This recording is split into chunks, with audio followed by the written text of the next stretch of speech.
How much do you love yourself? Because if you understand the value of self-love, you'll never be friends with those types of people. Most of the people that are here are running around empty. They have no sense of self, no sense of self-love.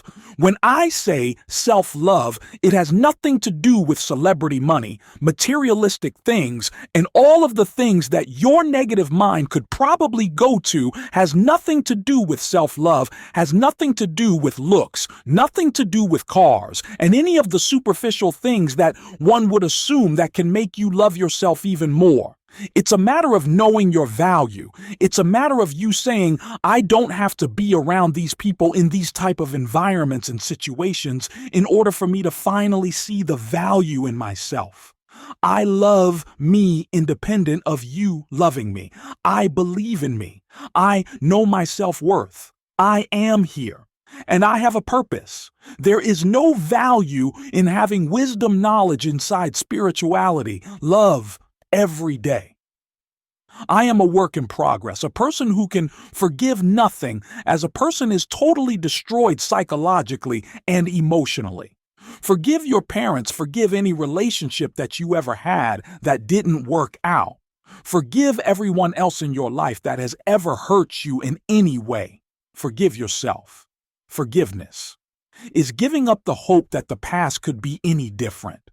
I think for myself, and I know many of you think forgiving means accepting what has happened to you. Well, it is accepting that it has happened to you, not accepting that it was okay for it to happen. It is accepting that it has happened. And now, what do I do about it? Forgiving is giving up the hope, not holding on, hoping, wishing that it could have been any other way than it actually was, giving up the hope that the past could be any different. And when I got that, I think it took me to the next level of being a better person. Because I don't hold grudges for anything or any situation, and neither should you. It's letting go so that the past does not hold you prisoner, does not hold you hostage. See, life is cyclic. You're not what is extreme. Whatever experience you're having right now, it not come to stay. It has come to pass. Not to stay, just to pass. It's just going through. The biggest challenge is to know what's happening. This is a part of this thing we call life. This too shall pass. And maintaining perspective, putting it in perspective, you have to be willing to break from the past to have the future you so desperately desire. You have to have the courage to allow yourself to honor the past as it was, to forgive those who need to be forgiven, to forgive yourself, and to acknowledge that everything led you to this point. Now everything, let it go. And begin to focus on developing myself. And I say to you, you're going to have people to do things to you. Things are going to happen to you. And the most important thing to do is to harness your will and let it go. And move so you can grow, so you can get on with your life. It doesn't matter about what happens to you. What matters is, what are you going to do about it? What are you going to do now, Les?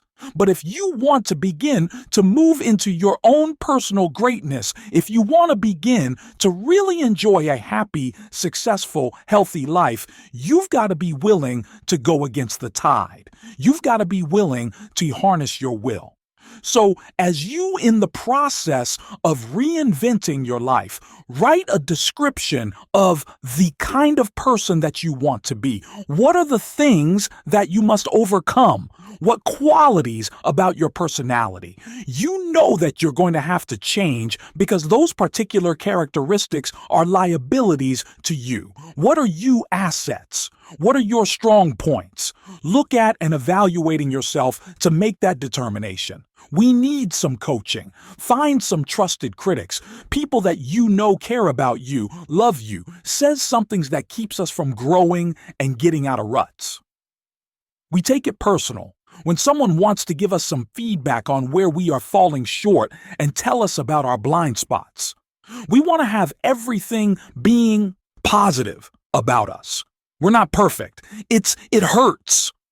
I have a friend who's a crusted critic. I don't like him, but I love him. He doesn't tell me the things I want to hear. He tells me what I need to hear so I can grow. It hurts. It hurts when he put me on the hot seat. I can't stand it, but that's the only way that I can grow. And I'm glad that he loves me enough to risk our friendship, to tell me what I need to hear, not what I want to hear.